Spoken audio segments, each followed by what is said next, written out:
Hi, welcome to Coffee and Astronomy. I'm Jim Craig, and today I want to do a two-part series. I did a three-part series on telescopes themselves. Now I want to do a two-part series on telescope mounts. There are two basic kinds of telescope mounts that you're going to encounter. There's the altitude azimuth scope, and then there is the equatorial mount. And there are different variations in both of those, but today I want to concentrate on alt-az, which stands for altitude azimuth, and the name is pretty descriptive. Altitude is how far above the horizon your scope looks, and then azimuth is which direction, east and west, with 0 being true or due north, 90 degrees being east, 180 degrees being south, and 270 degrees being west, and then going around in a 360-degree circle. Now, the mount, whether equatorial or alt-az, is one of the failing points in a telescope, or can be.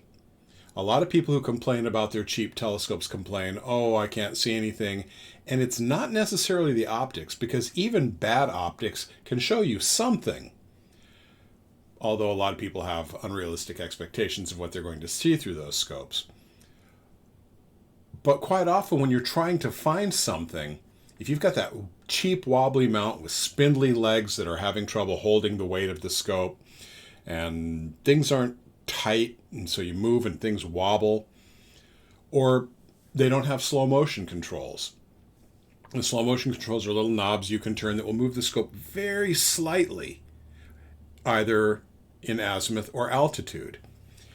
And a lot of the cheaper scopes don't have those. So you have to sort of manually move things, and if you move something you think, I haven't moved it very much, well, if you think about it, the moon is only half a degree in the nighttime sky. So if you move something 3/4 of a degree, that doesn't seem like that much, but you've skipped completely over the moon. So slow motion controls can be a very good thing to have on a telescope, and the cheaper scopes don't have them. Now, essentially what you need are two pivots. You need a pivot to go east and west and a pivot to go up and down. And using one is pretty intuitive.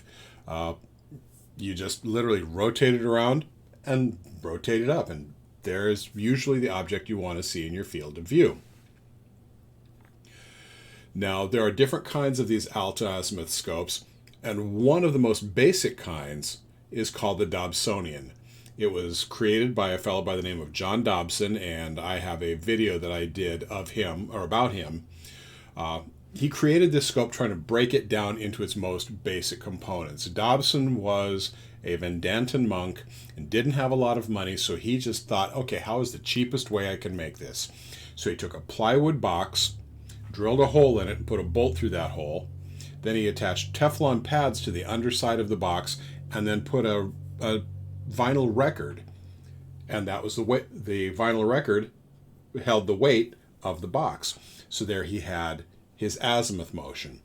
Then he took plumbing parts and a couple more Teflon pads and essentially made a U-shaped cradle with the Teflon pads, put another box in it, put the scope and the tube on that, and that gave him his altitude.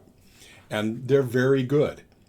A good Dobsonian mount will have very nice smooth bearings, and you can move it and it will stay put, but it will also move very easily. And again, it eventually becomes very intuitive as to how to move the scope in order to keep things in the field of view.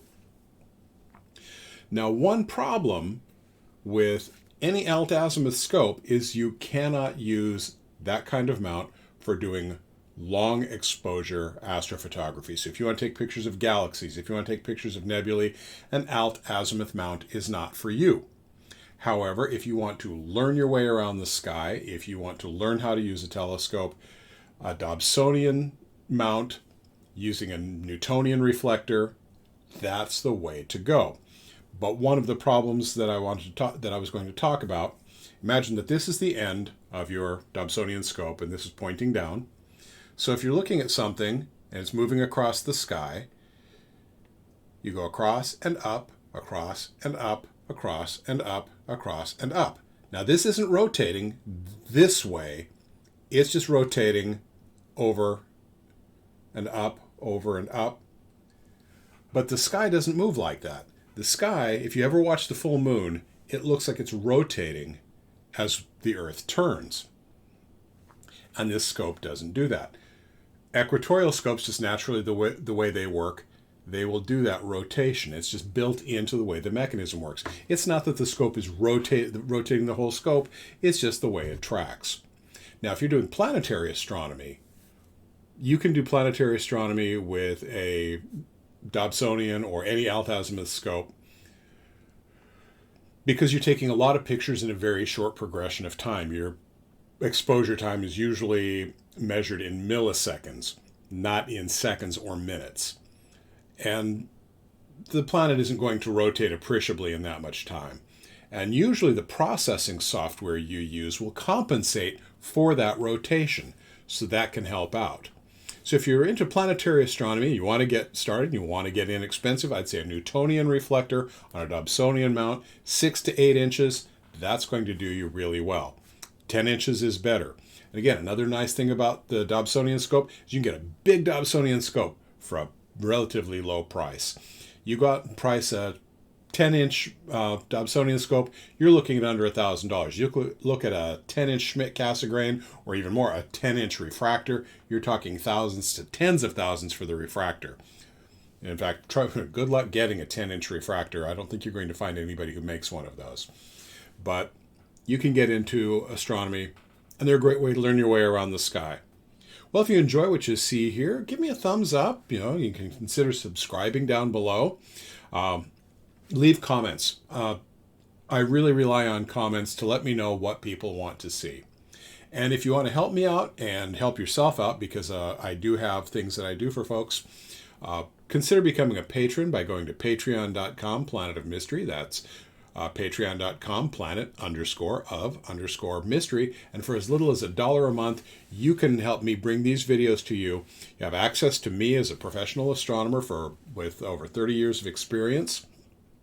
And I also have giveaways.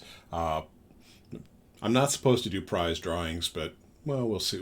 We try to work our way around that. But anyway, consider becoming a patron. So until next time, when we talk about equatorial mounts, this is Jim Craig with Coffee and Astronomy telling you that even if you don't have a telescope, get out, take a look at the night sky, learn your way around. If I can do it, it can't be that tough.